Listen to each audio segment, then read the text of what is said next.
Do something here. Give me my pick back, Martin. Come on, Martin. Kamuy. There we go. Here we go. The intro riff starts on the 5th fret of the D string and goes between the 5 and the 7 of the D string. So it goes 5, 7, 5, and then 9 twice, and then 9, 7, 9.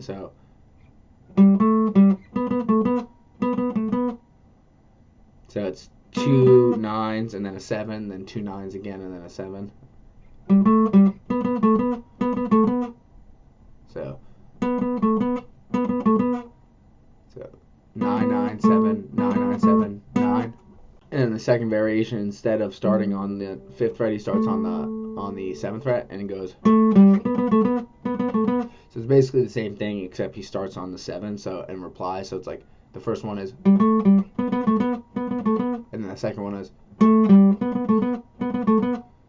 and then in between each one of those he has a couple different fills. The first fill is a bend from this 7th fret coming down to the 7, so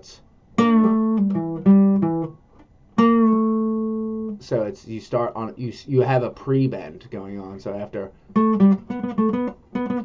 you pre-bend and then so you pre-bend, pull down, or release, sorry, so it's and then 5 7 on the A, 5 D, and then 7 on the A again.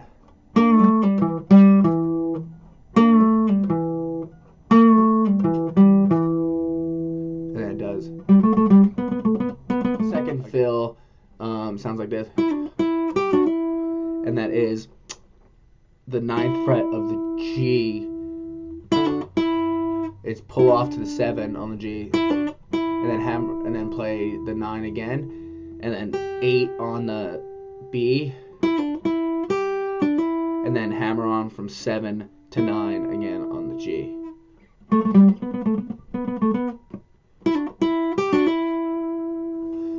Then he does the bend riff one more time in between the riffs, so it's like.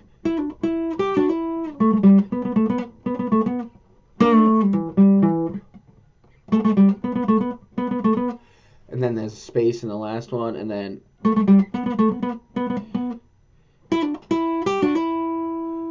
so from this 9 on the G up for the last time, it's and then 8 on the B, 10 on the B, and then really quickly 12 on the B, and that's right before the main melody of. So it's.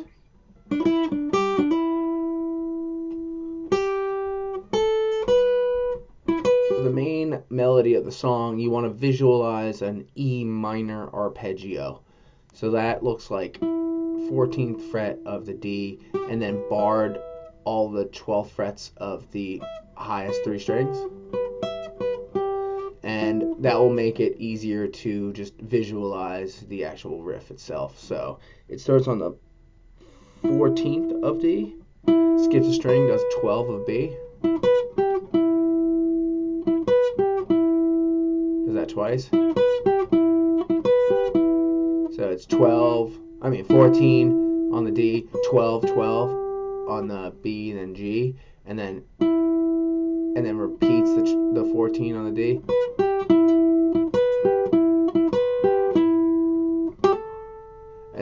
to end that first part, it's 12, 14, hammer on the G strings.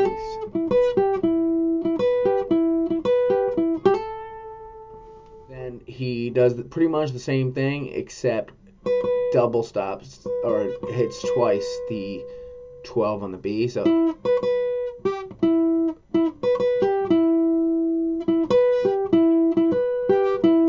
and then 12 on the D string to end it. The last part starts on the 14th fret of the D again, skips to the 12 of the B again, so but goes down to the 12 of the 14, and then 14, 12 of the G, and then 14 of the G, and then 12 of the B. Repeats that, and then goes down to the 14 of the G again.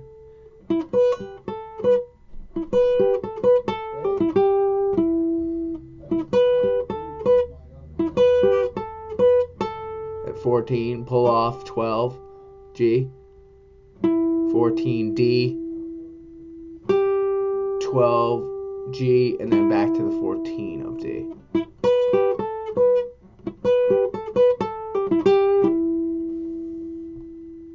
So the next part is all octaves, and to play octaves starting on the D string, so in this case starting on the 9 on the D, we play 3 frets up, 2 strings up. So in this case it would be the 12 of the B. These are both Bs. And he takes this shape and moves it in several different places.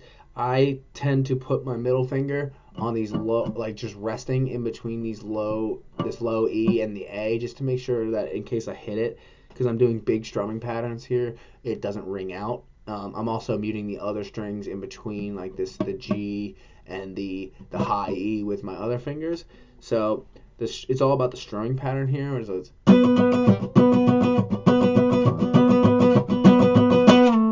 it goes down a whole step to the 7 and the 10, still in octave form, from the 9. So it's like.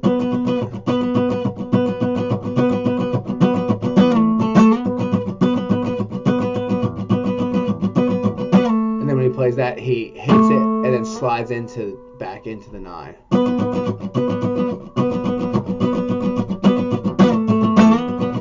And then eventually from this 7 he goes,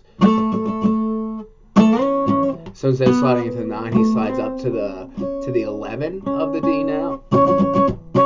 Strums that for a little bit.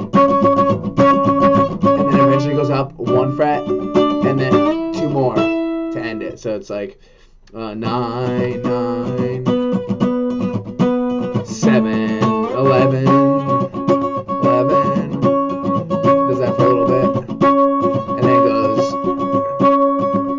12, 14. So when I'm saying those numbers, I'm talking about where my pointer finger is on the D string. And it's always just an octave up with your pinky from there. All right, so those are all the different parts of the song. So now just listen to the Axe to Cable set and figure out the order of things.